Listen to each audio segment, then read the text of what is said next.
Good morning, my brothers and sisters. Good morning, and welcome back to another Good Morning Grief Devotion. It's your boy, Pastor Corey Allen Duncan Sr. So excited to have this wonderful opportunity to help you to take another step and lead you in a very special way in today's Good Morning Grief Devotion. This is the daily grief devotion that is strategically designed to help you to navigate through your grief one day at a time.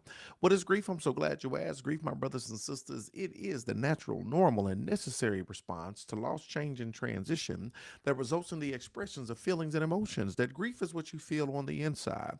Mourning is how you reveal it on the outside. Therefore, we don't suppress it, but we express it. We don't ignore it, but we explore it. We don't conceal it, but we reveal it. We don't lock it up, but we let it out.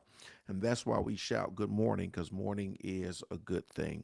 And I want to say good morning to you. And I hope that you are mourning in a good manner on this morning.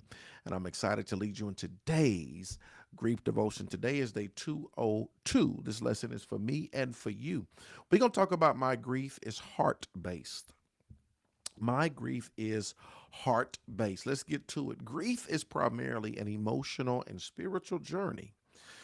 While I can and do think about my loss, I cannot reason my way out of grief. And not everything I experience as part of my normal grief is rational or makes sense. It is heart based. It is an emotional and a spiritual journey. And I love this, right? Because it's so very true. You got to understand the essence of it, what you're dealing with, where it's coming from. And for many people, watch this, you got to understand it's emotional, it's spiritual, and I cannot and I while I can and I do think about my loss, right? Now you're gonna think about it mentally, you're gonna think about it, the memories, they're there, you're gonna think about it, but this is what you gotta know and understand. I cannot reason my way out of grief. It's spiritual and emotional. You cannot cognitively reason your way out of grief. You can't reason your way out of grief. You can't think your way out of grief.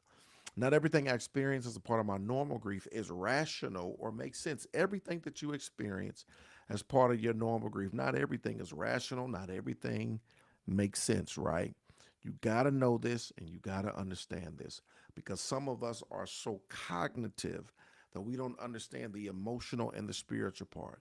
There are some people like that. There are some people in church that they relate to the emotionalism, right? And so they say amen, they shout, they clap their hands, they do all that stuff. You got some people that are cognitive, right? They just want to hear. So and some people say that. Like, I don't do all the shout, I don't all the singing, just give me the word. I just want to think. I don't want a preacher to be really emotional. I really just want you to teach. I just really want you to talk.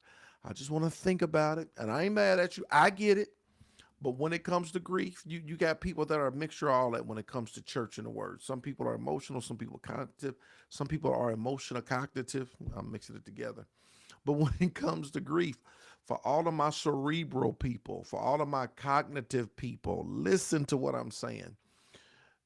At some point in time, you got to tap into your emotions because you cannot, hear me, you cannot reason your way out of grief. You cannot.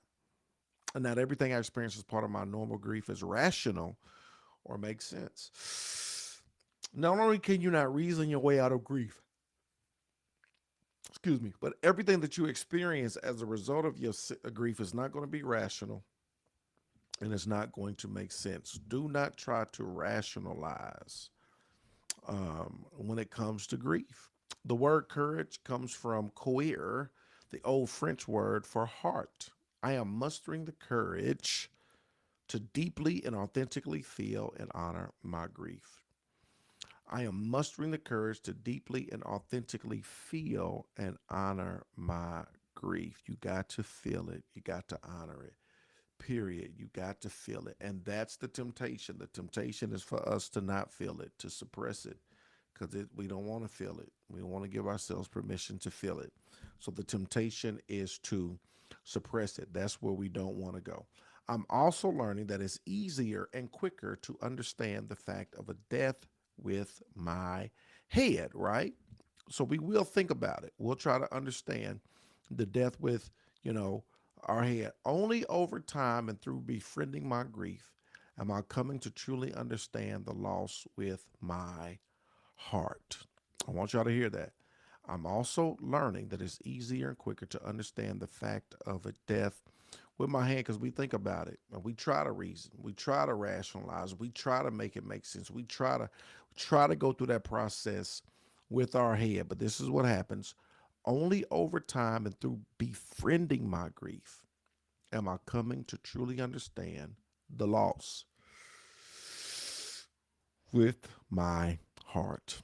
Here's the final thought, y'all. I courageously live my life, love, and grief heart first. I courageously live my life, love, and grief heart first. Today, my brothers and sisters, is day 202. I told you this lesson is for me and for you. My grief is heart based.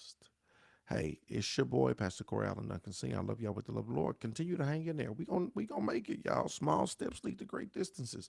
As long as we keep taking small steps, we gonna look up and see how great of a distance we have traveled on our grief journey. Right? We are making progress. I'm proud of you. Hang in there. Love you with the love of the Lord. See you tomorrow, same time, same place. Let's go.